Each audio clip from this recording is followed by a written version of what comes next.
They're a block away on their phone. I don't see you. I'm here. I'm on the corner. I don't see you. Where I'm in your apartment, dude. No, I made it. That should be my new thing. If Like if I'm running late, I'll just lie and say I'm already there. I'll try that next time. I'll just be like, I'm already at the party. I didn't see you. I'm there. Check the bathroom. Check the bathroom like you're lost. You don't know Yeah. where you don't know where you are. You need someone to find you. You know you're at the party, but you don't know exactly where. Look for me. I'm lost.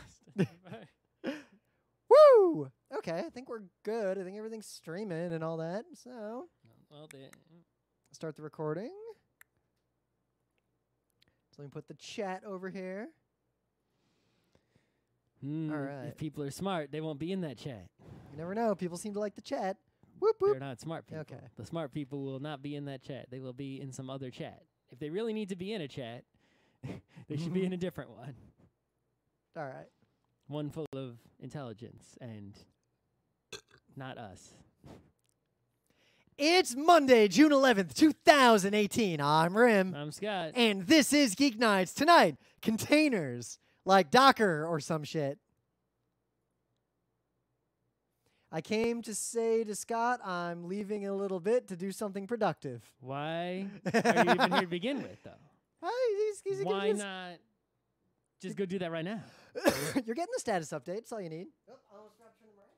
Like, how much time did you waste telling me what you're up to? You could have been doing the thing that you're going to do Bop. already. You could have already made some progress.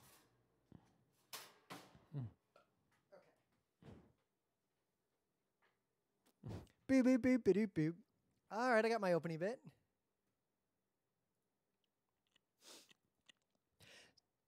Oh, I get too much hair.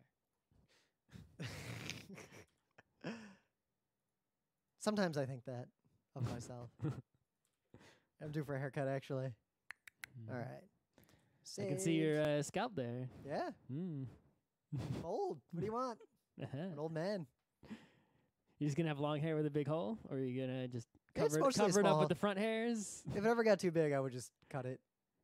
Join the Bald Brotherhood.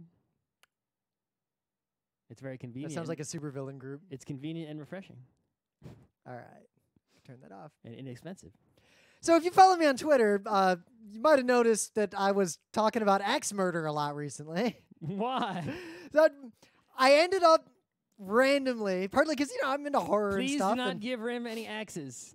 Do I own an axe? I don't think I own an axe. But anyway, I noticed something while I was learning more about axe murder. And what I noticed was that axe murder I is really the hope thing. that all these stories about government spying on Google searches is true. So I guess the anti-axe murder people. here's the thing I coming for you. realized, that axe murder is its own category of murder, separate from just murder. No one says like, oh, he's a knife murderer. People say he's a murderer, or they say he's a serial killer, or they say that person is an axe murderer. And I wondered, why is axe murder its own category? Because it was a thing. Yeah, axe There were murder was movies a about it. axe murder from like the late 1700s, early 1800s until about 1960 was its own kind of murder in the U.S., common enough to have its own colloquial term. There's a whole Wikipedia page about it. Yeah, Like, axe murder was a thing. I know. Do you know why? Because I really... there were people who were fucking axe murderers. But why are there no longer axe murderers? Not a lot of people have axes these days. Back in the day, you'd be chopping wood. It's not that people don't have axes. I mean, they do, but not like in the olden days. when It's everyone had actually axes. that people don't have an excuse to carry axes with them all the time. Mm-hmm. So, to the extent of, like, there's this one case that I was reading about that's pretty, I mean, it's funny as axe murder can be. It's long enough ago to where I feel like I can talk about this, but it sort of really drives home the point that axe murder was such a thing. So this family was axe murdered. The weird thing about the 1800s and the early 1900s is that when there was an axe murder, there would always be multiple likely axe murder suspects. So in this case, this family got axe murdered. The All right. people who walk around with axes all the time. So I'm going to list for you very briefly some of the suspects that in guy this who's case. always in the park stroking his axe. Let's see if you can guess which one of these people was the axe murderer. all of the above. So no, only one axe murderer in this case. The first suspect was a dude who repeatedly threatened the family with murder. Mm-hmm. He was definitely not the axe murderer, but he threatened the family that was axe murdered with murder multiple times. Okay. Right before the murder happened. Okay. But he had a stone cold alibi. There was another person who confessed to the axe murder, knew a lot of details about the axe murder, and was weirdly obsessed with axe murder. He was a reverend who wandered around studying axe murder. Mm-hmm. Despite confessing to the axe murder, he definitely didn't do it and was just crazy and apparently confessed to a lot of axe murders. Mm-hmm. But there was another dude. You're really making this quiz easy by telling me the right answer before I get to the bottom. So it's like multiple choice, but they already told you which choices are true. Yeah, because all those are like the low-hanging fruit. Here's a dude who showed up in town the morning after the axe murders and was dressed in a suit, but his pants are all muddy and wet and ruined.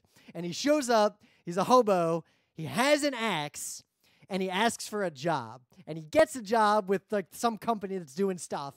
And his coworkers start complaining to the foreman that he sleeps with his axe, that he mutters about chopping people's heads off constantly, and when the police go to talk to him about potentially being the axe murdering suspect, the sheriff like walks up behind him and notices that he is just standing alone in the woods, holding his axe, muttering about chopping people's heads off, and then suddenly flips out and starts swinging the axe at random objects. Mm-hmm. That guy definitely was not the axe murderer either. Mm-hmm. He's just a hobo who sleeps with his axe and probably axe murdered other people. I was about to say. But he definitely did not axe murder these people. Right, well, that was obvious because when he came into town all muddy, he wasn't all bloody, and his axe wasn't bloody. And he doesn't seem like someone who could clean things. Yeah. So there's like two other suspects in this case, one of whom was eventually arrested and convicted of axe murder of a bunch of other people. But even that one probably didn't do this murder. Mm-hmm. So yeah, axe murder is a thing. In the end, they bring this back to technology and Monday Geek Nights. The moral of the story is axe murder was a thing because a huge percentage of murders in that time period were committed via axe because axes were the most accessible implement of easy murder. Mm-hmm. Also, props to all the creepy people who came out of the woodwork in my Twitter to explain to me how hard it is to kill someone with a knife compared to an axe. Really glad that so many people know so much about knife murder. Yeah, if you stab someone a bunch of times, at least in modern times especially, they got a good chance of surviving. Yeah, that's why when you watch Unless you stab them real good. If you got someone with something big like an axe or a machete, then their chances of survival go way down. That's why when you watch a prison movie, you see like someone like runs up behind someone and stabs him like 50 times, like pip, pip, pip, pip, pip, pip, pip. That's why. Executioners who have to kill people with the low effort because they got to go home too. Yep. They don't stab someone with a knife. Right? They get an axe on a big, long wooden thing. Or some other implement. The only reason axe murder ceased to be a thing in America is because now everybody has guns, and all the murders that would have been axes are guns now. I feel like we should start calling gun murder, and treat it like this, like its own category that can be dealt with, because it's a technology problem. Too many people have access to guns and an excuse to carry them around and have them in their homes. Axes back in the day. So just people used to keep axes in their houses because everyone needed a goddamn axe. You don't walk around with it when you're not going to chop wood. Because people were chopping wood all the time. I don't carry my hammer around when I'm not going to hammer some nails. Someone walking down the street with an axe back then was not that uncommon. Yeah, but you're not, unless you're going to axe something right now, you shouldn't be carrying. Yeah, an but axe. if you're in someone's house and decided to kill him, there's probably a bunch of axes all over that house. In the very least, there's a bunch in the shed. Maybe downstairs in the axe room. The spooky shed with crazy hobo. The hobo. So the scarier thing, this is not relevant to technology at all. The scariest thing I learned is that there's a pretty solid theory that a huge number of the axe murders in this era were all perpetrated by one axe murdering hobo riding trains around murdering families. The muddy one. Yeah. Not that guy, a different axe hobo. The lesson there is that we joke from The Simpsons about the stabbing hobos. They were stabbing hobos. There were not stabbing hobos. There are almost no stabbing hobos, but there was at least one prolific axing hobo. Close enough. So you got any news that isn't axe murder? There's a lot of tech news, and we didn't use it because it was mostly last week. We didn't have a Monday episode, and then we forgot a bunch of it. Yep. But some of it was so big we didn't forget it. So there's the Well, I think the biggest one. Let's start with the GitHub thing. 'Cause Microsoft. So Microsoft bought GitHub, which is really interesting. Yeah. I guess. It's weird because the technology world, I'm seeing the exact opposite take in about equal numbers. I see a lot of the like ultra OSS purists freaking out about how Microsoft's because the olden days was Microsoft versus Linux, and embrace now, and extend. Now this Linux for Windows system, whatever that I use at work. Well, I think subsystem for Linux. The big difference that happened is that Git Linux is people know who wrote Git originally was Linus Torvalds. You know what? The big thing that changed, though, not to get into the whole like debate around this, if it's a good thing, if it's a bad thing, is Microsoft evil, is whatever, is that Linux is in no way a competitor to Windows.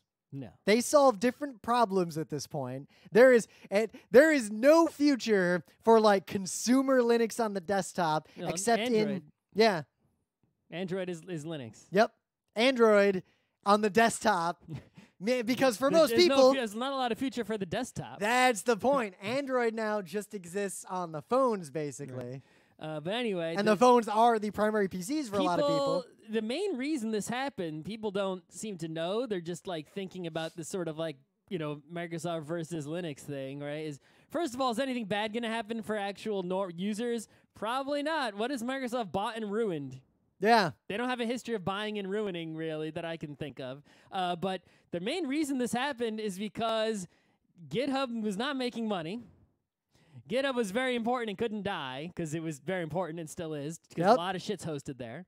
And a lot of companies depend on it. Yep. And it is shocking how many people are incapable of, like, big companies will use GitHub because they can't deal with managing version control in-house. Anyway, but GitHub also direly needed a new CEO. Yeah, so, that too. This just sort of solved all of GitHub's problems, and Microsoft probably made the best deal of the other people who could have bought them and saved them. So that's what they just said, okay, you made the best deal, we'll go with you. I'm pretty confident GitHub is going to just continue to function as it did. And if anything, I think it'll just get better. And if it somehow turns evil, well, I mean, GitHub isn't Git. You can just host your own Git. You can use GitLab, which is perfectly great, or many other alternatives if you just want to, if you need to host Git on a server. It's crazy to me to realize that how much my career has changed over the years that I realize I don't actually know what all my different engineering teams use for their version control or source control. In the year 2018, you should pretty much be using Git or not being, allowed to use. What about Subversion? No. Mercurial? No. Let's go. No. So in some other news, Apple stuff happened. Yeah, so there's the Apple Worldwide Developer Conference, which is when they announce historically all of their software things. So mostly, iOS updates, iWatch updates, OS X updates. Most of the stuff was really the lame stuff that no one gives a shit about. Like, we got new animojis and AR shit, guys. Yeah, I saw very little social media buzz compared to what I usually see. Yeah, I mean, it's developer stuff, right? So the big news is to come out of this. Our number one, there's going to basically be a way to make like a universal app, that the same app will go in the iOS App Store and the OS X App Store, and it's the same app. You write the app once in Swift, and it, the app looks good on an iPhone, an iPad, and a Mac, all the same code, right? Yeah. Which is sure, why wouldn't you do that? And then the other one, the bigger news, at least for nerds, which is great for Monday, actual tech news. They have decided to deprecate OpenGL on OS X and their, iOS and other platforms. Yeah. Which is a big deal because, well, they never gave a shit about games, really, but iOS, I guess they give a shit about games. Yeah. Well, it's interesting, though, because in terms of Apple, like, there's a level of game that is sort of targeted at that platform now, and all other PC gaming will be Windows forever, effectively. Right. So you got to understand if you don't understand what OpenGL is, right? So you have a computer, and you want to write some app that does 3D shit, and you want that 3D shit to be done by the GPU, right? Yeah. So you import the OpenGL libraries, and there's an API for talking to that GPU and making 3D shit happen. And it's standard. So if you write your code to speak to OpenGL libraries, you can go to some other platform. Say I write it for Windows, I can now go to OS X, and I don't have to change too much because there's still OpenGL over there, and all my code speaks OpenGL. I just have to recompile it, and you're not going to be perfectly good to go, but you're going to be pretty close to good to go. And this matters not for someone who's necessarily making a game, maybe, unless it's a very, very intense game where you're micromanaging your GPU bits, but if you're writing a game engine, that's going to matter a lot, right? Because a game engine is pretty much just speaking OpenGL all the time. So Apple on their platform says this thing called Metal, which is a different API for speaking to the GPU, and they think it's better and whatnot and such and such, because it's all customized for. I mean, Apple supposedly stuff. it's compatible with Intel, AMD, and NVIDIA GPUs. Yeah, whether which is irrelevant because you can't really buy your video card with an Apple. Whether Metal is good or not is besides the point because it's not OpenGL. So if you write your app to speak Metal, your app ain't running on any other platform without a lot of work. It ain't going to run on the Switch or the PS4 or the Windows or pretty much anything else. So on the one hand, this could be a lot of work. Even if, you're just using a game engine like, say, Unity or something like that, Unreal, those people who make those engines now either have to do a shit ton of work to sort this out, so that they can build a game on multiple platforms once OpenGL doesn't work on Macs anymore, or just not let you, you have to write your app twice, or basically just make a huge fucking hassle for all game developers, especially since even if those engines, cover all the platforms and, will let you build against Metal and against OpenGL and deliver both, it's like that's going to be buggy as hell. You're going to have bugs that show up on OS X that don't show up on other platforms, on the Windows, and it's basically just creating a nightmare for anyone who works with anything 3D or GPU Well, what I'd actually like to related. see, what I don't have any stats on, because I basically just ignore Apple as a PC gaming platform, is how many Unity, how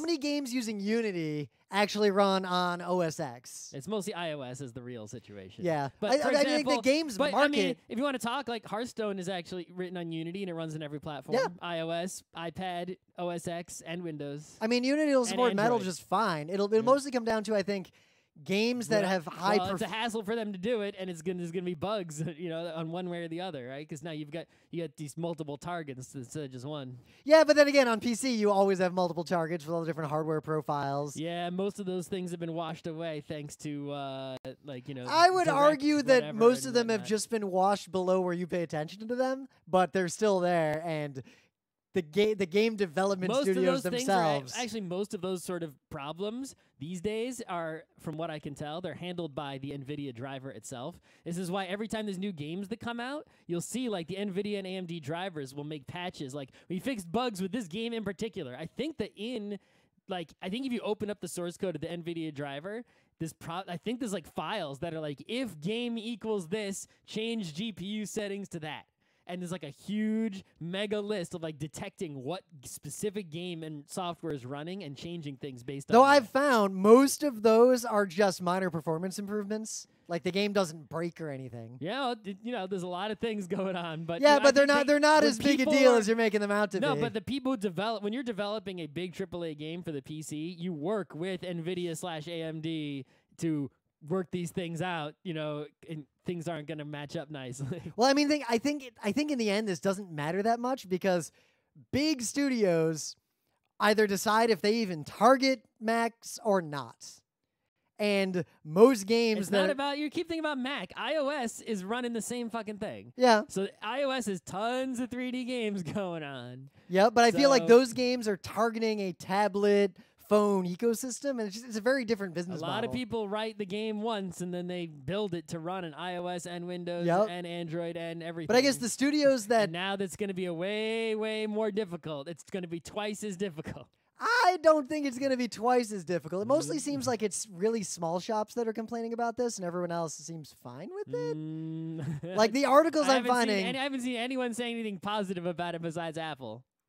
I haven't seen people say much of anything about it, and these articles are all kind of useless when I was reading them And today. it's definitely not good for the openness of, if you're on a Mac and suddenly you want to write some code that uses your GPU, suddenly you got to go through this, metal closed API business. Yeah, but Metal will be the default standard for iOS. If you're targeting iOS, if you care at all, you'll just support it, and that'll be the end of that. In some other news, because all the other stuff, is there any other Apple announcement that you care about? Because I don't use any Apple stuff, so I don't, at this point. Most of it is, news that no one cares about. Like, oh, these are the features we're going to add to iOS. And it's stuff to help you not be distracted by your phone so much. Like, you can set it to be like, I only want to use Twitter for an hour a day. And then your phone, after you use Twitter for an hour, will be like, hey, stop using Twitter. You used your hour for the day. Android's had something like that forever. Yeah. That's really a feature that they announced? Yep. Because I realized I don't own any Apple devices at this point. Not one. So I look to you because you're the only you use the Apple. You're in the Apple ecosystem. I only have an iPhone, an iWatch, and an iPad. Yeah, only. You don't use Siri. I guess you definitely don't use Siri. No, I disabled that shit. Yeah, I disabled it's all. Disabled as hell. I do use OK Google. They added Siri shortcuts. You can program your own Siri shortcuts, so I can say like Siri byte rim and have that program to do a specific thing. Yeah, well, you got to get the Arduino to hook up to some sort of teeth and some way to get them over to me. That's right. I would use something like that, but I found increasingly, because I set up OK Google, I've had the ability to do stuff like that for a long time. Listen, I'm fine. The only problem with it is I do not want to talk out loud. It's too much effort to open my mouth. I tried to come up with ways where I would use it at home, because I would never use it on the go. If I had a car, I might turn it on in the car. I use OK Google when I'm driving quite a bit. When are you driving? That's it. I don't drive that often, but when I'm driving, like I was in Virginia a little while ago, and I rented a car, and I drove a lot. And you know what? I used it to interact with my phone and respond to text messages while I was driving. But other than when I'm driving, I don't ever want to talk out loud to any device I have. So, I can talk to the Apple Watch to respond to like Google Hangout while I'm biking, but I don't. Well, I would. I thought I'd use it like while I'm cooking maybe, but I never need to, because at most I have a screen with a recipe up, and I never need to interact with any other device while I'm cooking. Nope. And if I want to change like what music's playing, I just touch my watch. Like there's a very brief moment where my hands are covered in like chicken grease, where I don't want to touch my watch, and as soon as I wash my hands, I can touch my watch again. Mostly, I just don't want those devices listening to me all the time. Turning off Siri won't make them not listen if they want to. So one other news is just really funny, because it's one of those. The news popped up about it a few times, and every time it pops up, all I think is, wow, that still exists. But as of July 17th, so about a month from now, Yahoo Messenger will actually be dead. Apparently, they already shut off chat, but the service is still up until July 17th for people to download their chat histories. I'm amazed that anyone was still using Yahoo Messenger. I could never think of any use case for it. The husk of Yahoo is slowly being spread out among companies, because as you all know, Flickr was bought, so Flickr probably has a real home now. I'm going to continue to use Flickr, I think. Okay, I'll keep my Flickr alive, but I'm not using it. Well, you know what I use it for? I don't use it as my photo organizer or anything, but I use it as my primary mechanism to publish in bulk photos I take that other people might want to see. It's my online gallery, because it is still the best price per function feature. Like, it's the best service of that kind in the world in terms of how much I pay for it versus how much I get out of it. The Lightroom stuff's okay, but it's sort of hard to share with my family and friends. They seem more used to Flickr, and I just don't want to change. All right, let's see. Yeah, Unity. All Unity games supposedly just work on OS X fine, or iOS fine. So aren't they still using OpenGL though? Unity supports Metal, so does it? Yeah. I don't know. When did they add that? I mean, all the development I care about was web, so it doesn't matter. Every platform still, OpenGL still works. It's just been deprecated, so they're going to remove it at some point. It's basically like removing a headphone jack, right? It's like, oh, I can still use my headphone jack adapter and stuff. You know, it's like that's the kind of move it is. It's a headphone jack removing kind of move. I don't think it'll materially impact. It's just a software API level headphone jack removal, right? We have this open standard for talking to 3D cards. It's called OpenGL. It's like a headphone jack. It's an open standard. Every machine that has a GPU uses it. We're gonna make you use this metal or this lightning cable instead. That's yeah. What I just don't think it'll actually affect the game industry much. We'll see. You might see some games that are exclusive here and there. Well, I think you're gonna continue to see a lot of games that are exclusive to Windows. You might see some bugs here and there. There's things like that. Yeah, I think it'll be fine. But anyway, things of the day. So Scott has over the years given me shit when he thinks that my thing of the day is too low-hanging fruit. And yet, this is the second thing of the day in a row Scott has brought to the table that is literally just a tweet. I accompanied my previous tweet-only thing of the day with another thing. Yeah, I'm just pointing out that your thing of the day is a link to a tweet. You've set the bar at a particular point. We've but done tweet things the day before. I've done tweet things the day many times, and now I will no longer feel ashamed doing so. Well, the point is... This one's pretty good, though. I gotta say, though, the internet has actually been producing fewer things of the day than it has in the past. I got plenty. I got a whole queue of weird internet shit. Anyway, so apparently, I guess, I don't know if there's a particular kind of caterpillar or caterpillars in general, but apparently they react to sound, right? I guess these small vibrations in the air greatly disturb the caterpillars, and if you yell, they shake a lot. So when you get a situation where there's a lot of caterpillars all together, you can make noise, and then they will all disrupt together and in some sort of audio visualization kind of thing. Well, it's funny because I was watching it's a lot of fun. I was watching some Vine compilations, and that's a thing. Caterpillar rave. And other people have noticed this over the years. Right, so we have, we got some caterpillar rave. We got somebody yelling at some caterpillars on the stoop, and they go, nah. I mean, I assume it's just a basic self-defense mechanism. I don't know. Maybe it's like because the air moves their little hairy bits that makes them confused and they move, I don't think they're confused. I think they detect it and it's some sort of threat response. Caterpillar expert, call us. Yeah. So my thing of the day, that is not the caterpillar thing, is if you ever look at like old computers, when I say old, I'm talking like you play a cassette tape into it to load a game and then play the game. So Apple would II, usually show a loading screen, but a lot of the time, no other loading cues were provided to reassure the anxious modem. And I remember a lot of things it's doing the this. same Basically, pin you see of these process bars output, just sort a of volume appearing on the set screen while the game was loading. And they just happen, and then eventually the game would load. Because those computers don't have a lot of hardware in them, so the probably memory or registers that are shared between the video, and the loading mechanism. So probably, like, while you're loading, you don't need to show anything on the screen. To determine the correct volume for tape output. A volume set too low or too high could crash the loading process data machine as the loading routine. And in the case of this machine, these bands were intentional and hard-coded into the ROM. How it works. Yeah, so like something Slow like, and thick cyan and red bands would indicate searching, or the pilot signal for the data. Thinner blue and yellow bands indicate header and data blocks loading into memory. But you can see this at the start of most software loads, and Dragon even though they were did have loading bands, but were actually useful. Yeah, I mean, well, if you're loading in the same program every time, you should be able to see. If you see something different on the screen, you know that some loading thing happened wrong. Well, it's not just that. It's kind of like old network infrastructure, like old hubs and like old early network devices. There would be little LEDs that would light up, or they'd light up when there was activity. And they basically just piggybacked over the actual signals going over the wire. But they also ended up indicating the level of activity because the two things were tied. This is a very similar thing. The appearance and width of the bands would give you a good indicator of how well you were getting the data, whether or not it was actually loading, etc.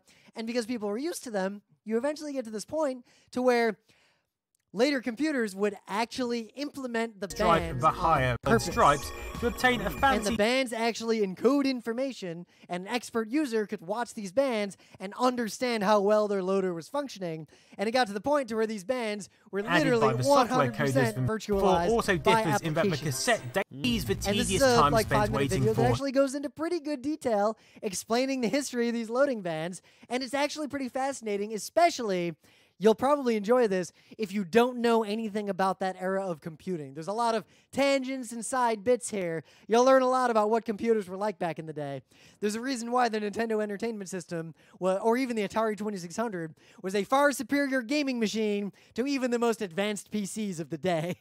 Well, because they did, the PCs had to run a much wider range of software, and a whole keyboard going on and all kinds of, peripherals that the NES didn't have to deal with. Yep. The NES was very limited in some ways in order to become more advanced in other ways. Yeah, the gaming on PCs back in the day was basically garbo.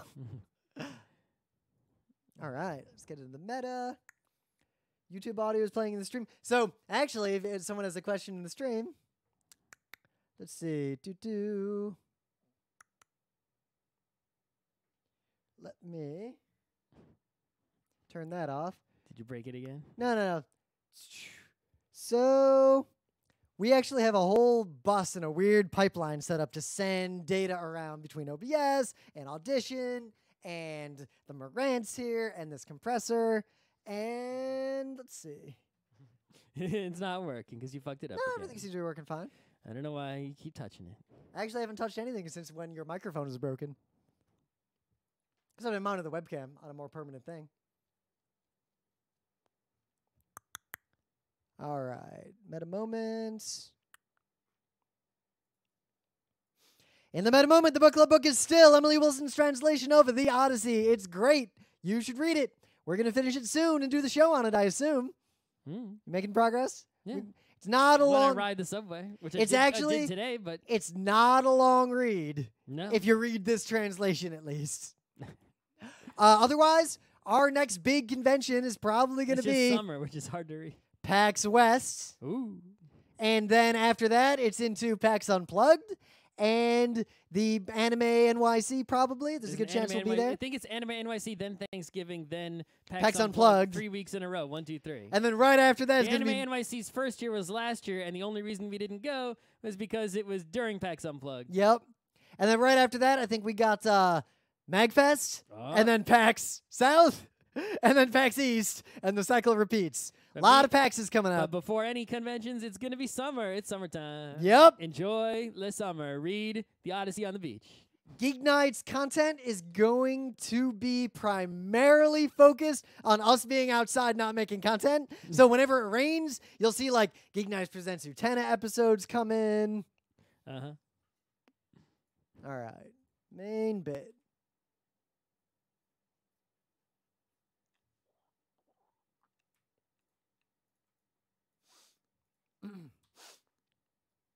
Yeah, let me pull up, I guess, Docker.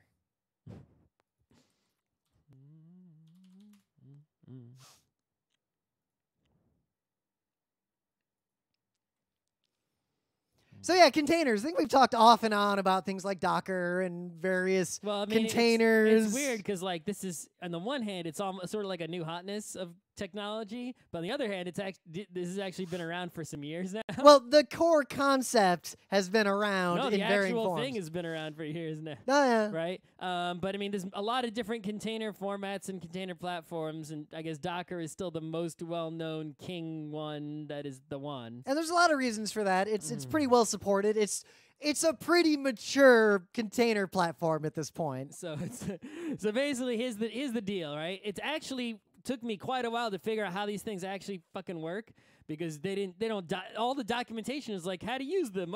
And the examples of even how to use them don't actually cover any real world use case. They're all hello worlds that get you nowhere. Or someone made an application. And none of them actually tell you what's actually happening. They're just like, type this, then type this. Congratulations. Yep. Now, that is both good and bad, because on one hand, I do want like the hello worlds to exist for everything, because I found back in the day when I was trying to write like a lot of SOAP code for Python and stuff, back when I actually wrote code, what I'd find is that there'd always be like a hello world tutorial for some library, and invariably they didn't actually even work. Like you'd copy paste an example in and it just wouldn't work, and you couldn't ask anyone about it. So I'm glad that level exists here, like the baby's first, like make it just work. But at the same time, I do find in my professional experience that a lot of the people who are using things like Docker literally have no idea how they work. No. So here's the thing, right? You got to think about what problem are we trying to solve? And there's a few problems that these things, the new containers, Docker et al. Solve, that were solved partially or in different ways by older technologies, right? And a lot of people confuse the containers for those older technologies because from a user experience, a user interface perspective, they seem very similar, even though they're doing something completely different. So the main problem you're trying to solve is that you have one computer with one CPU, even if it's multi-core, it doesn't matter. I would argue there's other problems you might be trying to solve, but I'll get back to that. One set of RAM, one hard drive, one network connection, but you want to run multiple or develop really multiple applications that really don't go well together, right? They can't be, like you only got one network card, but you want to run like two things at two different IP addresses, So now, before the Linux Santas come in, yes, if you make a fully formed like Linux application that puts all its stuff and all its dependencies and all the right directories in the Linux file system, they shouldn't ever like interact or interfere with each other. You can make one computer do all these things at once. The problem is now you're trying to deploy this application or deliver it or have somebody else run it. You got a new developer comes in, they got to work on it too. Every system has to be perfectly identical because everything is so tied to the system, right? So one thing people did back in the days, we had things like troots and BSD jails, which is just better troots, but they're BSD only, where you would log into a Unix machine and you, as far as you knew, you were like a root, and you would see this whole root file system. You had permissions on the whole fucking thing, but really, you were trapped in this little area on a file system of a bigger Unix system. You just couldn't bust out and go up there, right? There was actually, like, if you were on the real system, you would see all these folders like /something/rim, and in that /rim would be a /etc/dev/usr. It's like a full system in that directory. But when rim logs in, he's trapped in that little world, right? So, that's one way to do it. Another thing people would use a lot is just virtual machine. Just have a whole virtual machine. And the thing is, that actually works great. You're completely containered inside this whole VM system. But that kills you in terms of performance, first of all. Second of all, it's doing a lot of things you don't need to do, right? The point of a VM is like, okay, I need to pretend that I have, like 10 network cards when I've only got, one in the computer. I need 10. I'm just going to use software to pretend there's 10 video cards. Or just, I want a bunch of applications running, and I want them to act like they're the only thing running on top of this OS, right, but so nothing interferes. Simulating hardware with software is not an efficient way to do that necessarily, even though VMs have gotten real good, especially the CPUs. And we've talked about that before, like para-virtualization versus full virtualization and all that nonsense. Right. And VMs also, if you're a developer, VMs make working hard because now it's like even though you're on your computer, you got to like go into this other computer on your computer to access stuff and shared folders and stuff. Right. So what the hell are these containers things? How do they fucking work? So here's the deal. In Linux, they've added these two APIs. They added them years ago. But there's a whole other things they've done. But the major things that they've done is they've added a feature called C groups and a feature called namespaces. Right? And what this does on a Linux system is you create a C group and you create some processes that are in this C group. And what you can do is you can specify it's called control group, that's what the C is for. Any processes in this control group can only access this much RAM, this much CPU, this much network, this much whatever. And you can limit the resources available to certain processes so that they can't take over your whole system. And that's sort of like what a virtual machine does, right? Is where, if you're using a VM, but you're not interested in simulating hardware. You're just interested in keeping some processes from, using your whole system.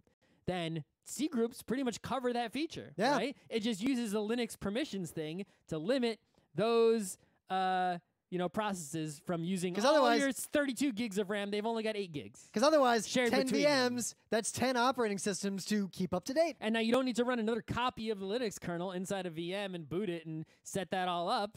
You just need to say, hey, these processes get these 8 gigs of RAM, the end of story. Right? So that's what the C groups does. The namespaces sort of covers the other part where it says, okay, these group of processes here, any process in this namespace can only see. They can only see each other. They can only see these other processes. They can only see these network things. And you're limiting their vision. That's what the Troot and the BSD jails did, right? So you combine these two things together, and you actually, I've seen some tutorials online, people showing you, they were hard to find, where you can basically do exactly what Docker does just by using just the Unix, just your shell, and just like catting certain, and echoing certain things into various files in proc and dev to mostly proc to basically create C groups, create namespaces, and put processes in them.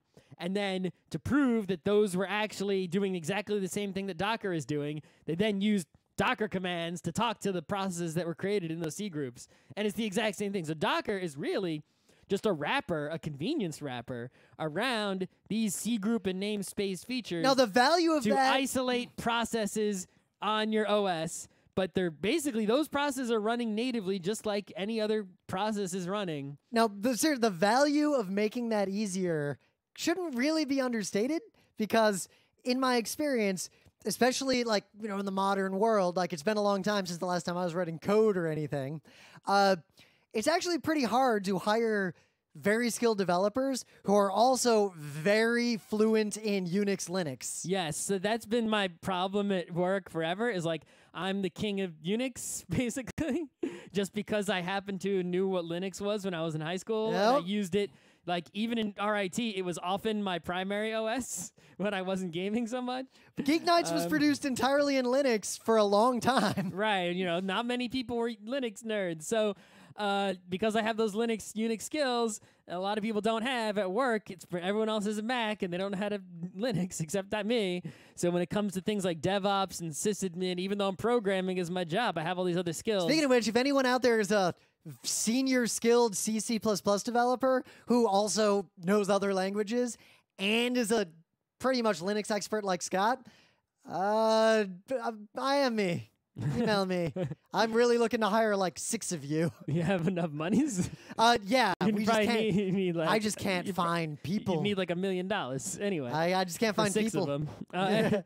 Anyway, so yeah, so that's what's going on here. The other thing Docker does that beyond just managing your C group and your namespace features of the kernel is they have this sort of repository package system, right, of containers. So you can basically make a Docker container, which is really just a list of instructions on how to make a system. So it's sort of like, okay, do this command, then this command, then this command, and now you've got your container. And then you can build a container from a container. So what you do in real life is your first line of your container file is like Ubuntu version whatever, and then your next line is apt install this, and then your next line is edit this config file, and now that's how to build your container, right? So then you take that container and you share it, so now other people can then go and just download that file, or you deliver that file with your code, or they use Docker install to get it from the main Docker repository, and now you can just download this container and boom, there it is, it's running.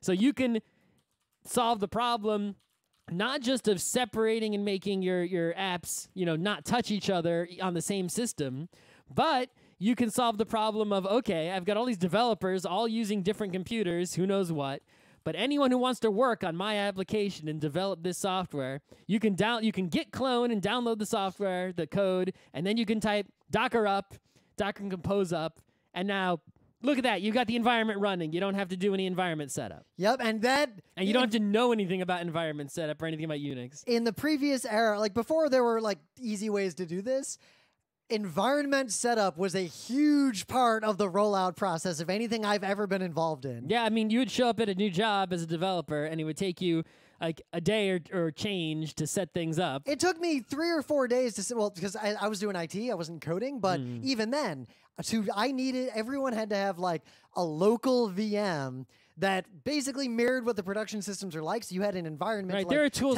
There are tools like that is Vagrant, which is a tool that helps you do that with VirtualBox more easily. But even then, it was a pain in the ass. Yeah. So, but people were amazed at my work when I had it running in like a day. I'm like, I know what the hell I'm doing. That's why you hired me, right? So the thing is, as cool as that all sounds on paper, the reality is that Docker has actually got a lot of crappy problems. It's not great. So first of all, right, using these Linux kernel APIs, guess what? Windows and OS X don't have those APIs. Yeah, but who cares?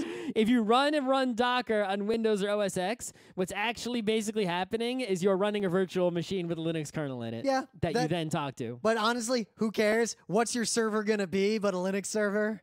Well, because you're talking about local development, right? Yeah. So the next problem that makes Docker kind of crappy is like this volumes thing, right? Which I still don't fully understand.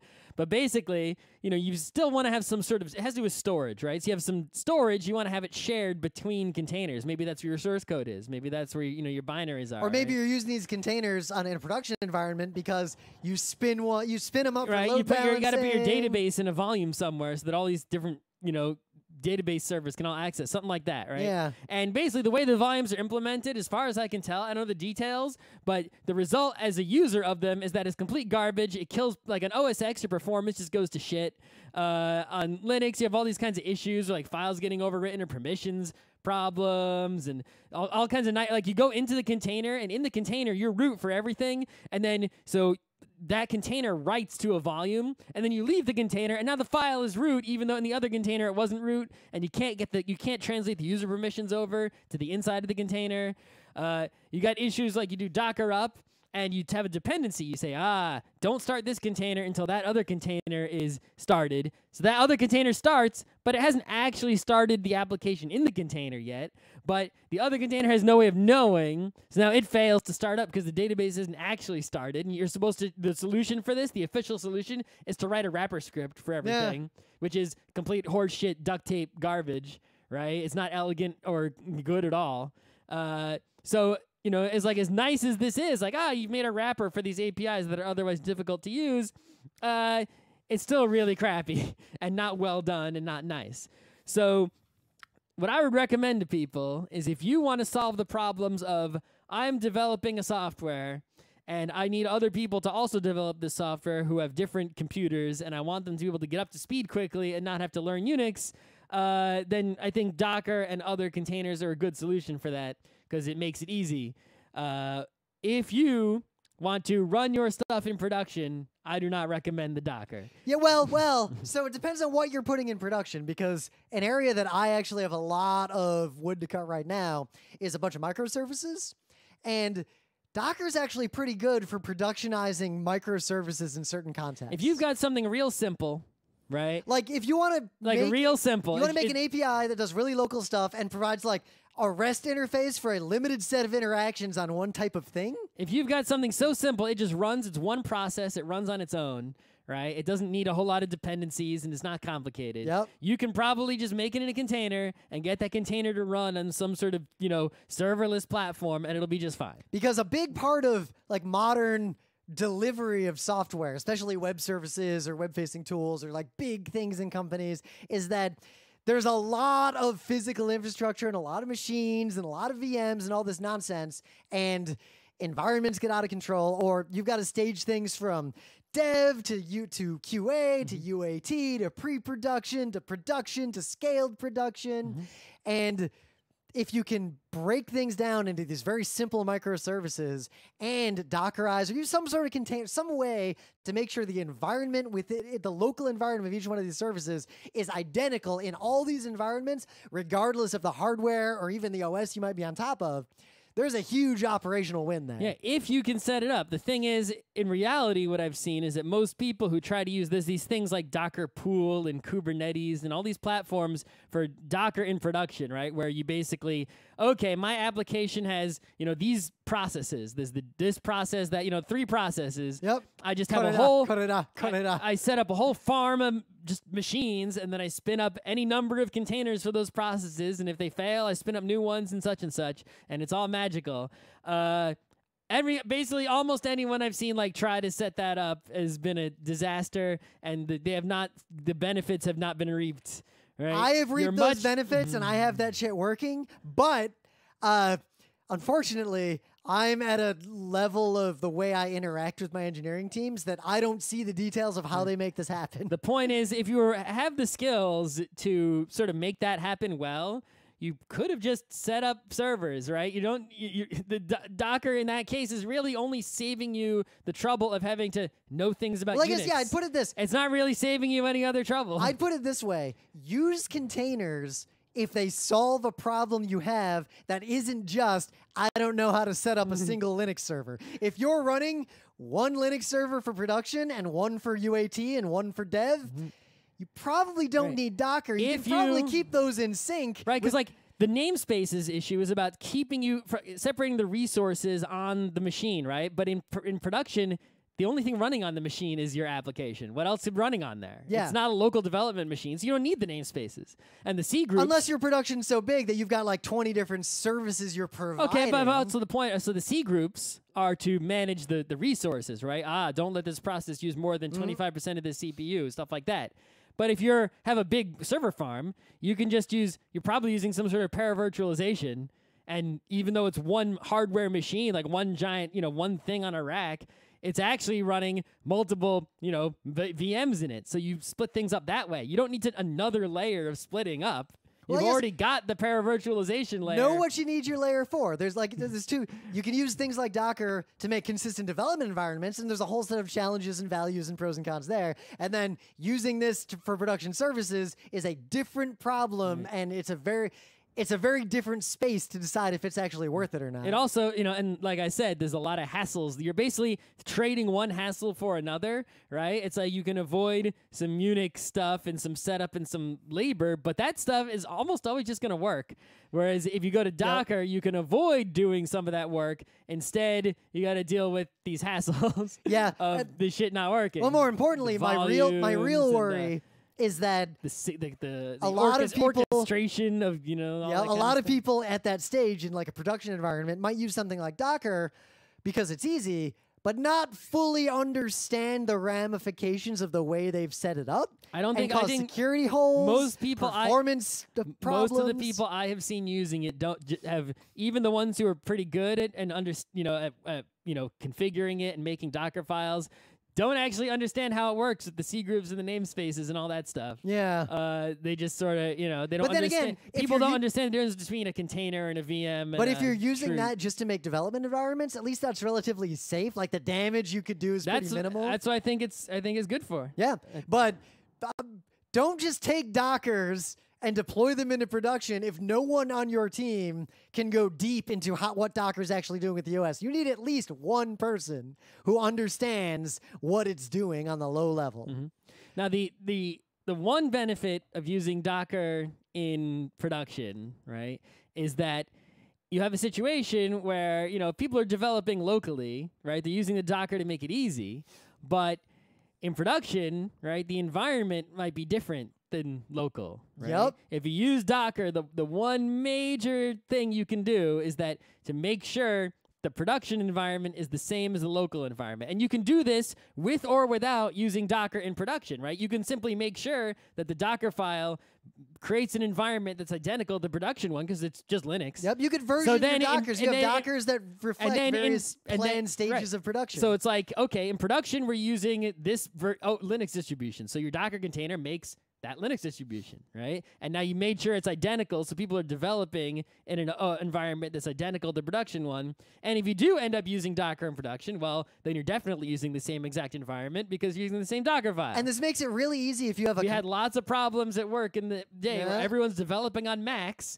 and then problems appear when stuff goes to production because guess what? They were developing on OS X, and the server is not OS X. Or you got a complex system with a lot of dependencies and multiple engineering teams. At that point, you might be in situations where you could use things like Docker. So people who are writing code that will go to production later might be using a Docker that has the updated set of dependencies that's going to be in production at one point. And it makes it a lot easier to coordinate when code hits production.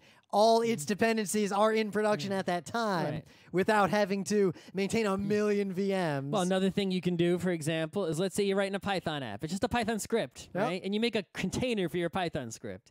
And in your container file, you're pretty much there's Python containers available to download. So you just make a Docker file, and the first line is going to be like, it's going to be 2 lines. The first line is going to be start with the container Python : version number, and the second line is going to be execute my script, Python space my script.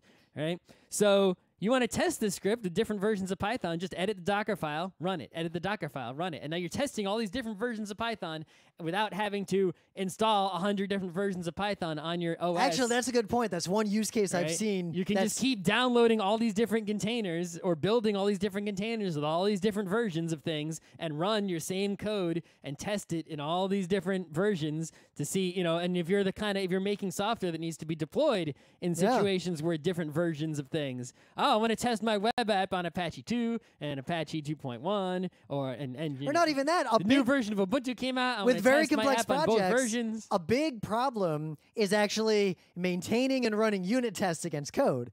That actually gets problematic because you might have very complex unit tests that change the state of an environment.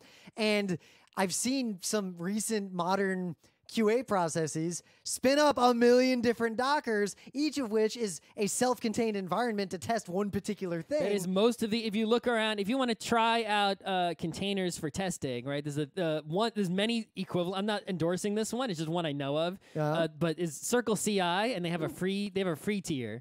Right, so what you do? I don't know about them. You get it's continuous integration, right? This is like a super popular thing. GitLab has it built in, but you go to GitHub, you get your thing, you go to Circle CI, you get the free tier, right? There's a free tier. I think is like one unit or whatever, and you basically hook it up to your GitHub.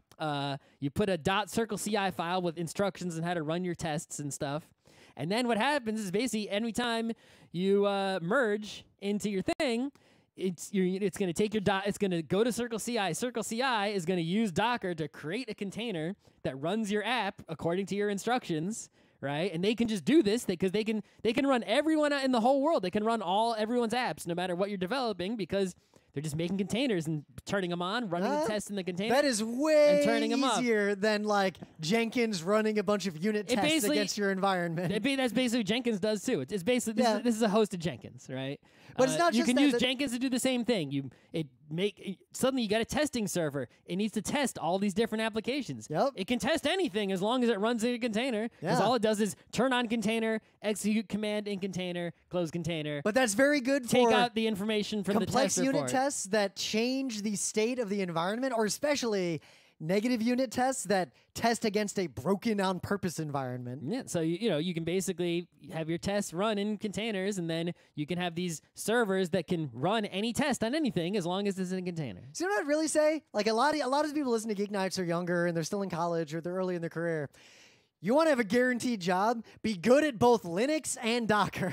But I mean, if you can be good at both of them, you can solve the kinds of problems that a lot of mid-tier companies have. Yeah, I mean, the problem is even not if you don't write code. Is not that Linux skills are not valuable. It's that a lot of people don't value them. Right? Their companies will just get by without learning Linux. They'll instead of having someone learn how to build a container testing platform, and they'll just pay someone else. They'll pay the Circle CI or the Jenkins or they'll just pay. Then the containers are allowing people to sort of offload knowledge to these centralized companies, and right? Like there the is Amazons a time and a place and to the do that. Azures and the Googles with all their their cloud hosting. Basically, cloud providers have all the people who have real knowledge about things, and then everyone else just pays them and does things the easy baby way and doesn't have anyone working for them that actually knows anything. But there's not necessarily anything wrong with that. That comes down to the stuff that I deal with on the business level. What is the thing you're doing, and how does that make money?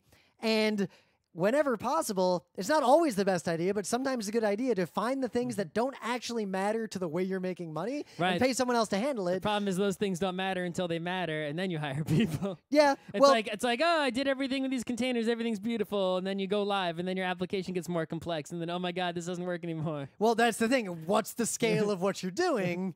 And set your resources appropriately. The GeekNights forum is just a Docker we download and run. Well, yeah, I mean, because that's a good example, right? So, because back in the day, when you would want to run a web app, it'd be written in PHP, and PHP was done in such a way that you set up your web server like Apache, and you put files in a folder, which anyone can do, even on managed hosting, and then it runs. You don't have to do anything. You just got to type in the MySQL username and password, and you're done. Right? now if you want to run a Python web application that's not written in PHP, you can't just, I don't know why they didn't make it this way. They could have, where they could have made it where you just put Python files in a folder and they run, but they don't. It doesn't work that way. You have to run a Python server interpreter and then Apache or Nginx proxies to that. That's how it works, which means if you write a web application in Python, which is very easy to do, getting it into production compared to PHP is, for someone who doesn't know Unix, is way hard. You can't just put the files you wrote in a folder. You have to set up a server, install libraries, do all this stuff, configure Apache, right? So the containers, they make that problem go away. The forum software we use is written in Ruby. It needs all that same stuff. So instead, they want installation for people to run the forum to be easy. People who don't have the knowledge, they want them to be able to run this forum software without having to learn anything or do a complicated setup. Yep. So the instructions are pretty much download the code, type in these couple commands, and make sure you have Docker installed, and the forum will start. And you don't have to do anything. Yep, but again, look at our use case. Look at our performance needs. Look at our operational needs. Neither one of us wants to futz around with anything for like GeekNights hosting. And then, for example, they have features built on top of that. Like when there's an update to the forum, you push a button and the container turns off. It does a git pull. The container turns on again. It rebuilds itself, and so on. Right. All right, I think I'm hungry, so we can just stop there, I think. I'm also hungry. Also, someone just came in expecting a debate on Rubbermaid. That was the joke I made before the show. You're too slow. Also, should we? That could be our next Thursday show. I don't have much to say other than buy the glass snap lock. Yeah, the end. The moral is glass is superior, plastic inferior. All right, I think we're done because I'm crazy hungry. All right, let's see how that pipeline worked.